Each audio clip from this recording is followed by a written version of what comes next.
আমি খুব বিনয়ের সাথে ত্রিপুরা রাজ্য কংগ্রেস নেতৃত্বকে বলব, হ্যাঁ, গণতন্ত্র পুনরুদ্ধারে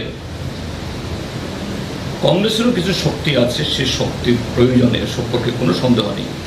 আমি তাদের প্রতি সেই শ্রদ্ধা রেখেই বলছি, কিন্তু তাদেরকে আমি খুব বিনয়ের সাথে বলবো যে জামানত রক্ষা করতে পারবে এরকম 28টা কেন্দ্রের মধ্যে একটা কেন্দ্রের নাম তার দয়া করে বলুক না। তারপরে তো এই জায়গাতে তাদের সাথে আমাদের সিট অ্যাডজাস্টমেন্টের প্রশ্ন আসবে। 28টা সিটের মধ্যে তাদের জামানত রক্ষিত হবে, একটা সিটের নাম করুক। কাজে গণতন্ত্র পুনরুদ্ধারের সংগ্রাম এটা আলাদা, আর নির্বাচনের লড়াই আলাদা। তো যে নির্বাচনের ক্ষেত্রে তোমার কোনো ভোট নেই, তোমার কোনো অ্যাক্টিভিস্ট নেই, কর্মী নেই, এবং তোমাকে দাঁড় করানো মানেটা কি? যে সমস্ত লোকরা তোমাকে চেনে না বা আরেকটা আন্দোলনের সাথে যুক্ত, এদেরকে মানে অসন্তুষ্ট করে দেওয়া, এটাকে আমরা করতে পারি?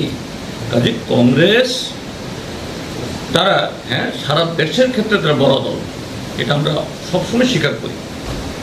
কিন্তু অযথা এই ত্রিপুরা রাজ্যে সব জায়গাতেই ওই হিসাবে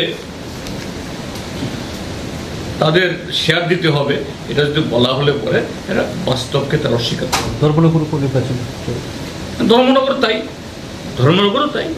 সেখানে কংগ্রেস হ্যাঁ, আমরা তখন 2023-এর তখনকার পরিস্থিতিতে আমরা দিয়েছিলাম, যদিও কংগ্রেসের শক্তি সেখানে সেমন ছিল না। কিন্তু এই যে 23-এর বিধানসভার নির্বাচন দাঁড়িয়েছে, সেখানে প্রায় 60টা বুথ, পোলিং এজেন্ট তো 50 জনের বেশি সিপিএম থেকে দিতে হয়েছে আমাদের। এটা তো পোলিং এজেন্টই নেই। কাজেই বলবো, গণতন্ত্র পুনরুদ্ধারের জন্য হ্যাঁ, কংগ্রেসের সহযোগিতা সারা দেশের সাথে ত্রিপুরা রাজ্যেও প্রয়োজন আছে, এটাকে আমরা অস্বীকার করি না।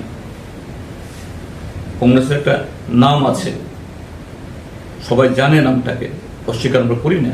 কিন্তু অযথা যে এই ইলেকটোরাল ইয়েতেও সব জায়গাতে সমান সমান ভাগ দিতে হবে বন্ধ করে, এটা কি হবে? সম্ভাবনাকে আরো বিনষ্ট করা হবে, এটা হওয়া উচিত না।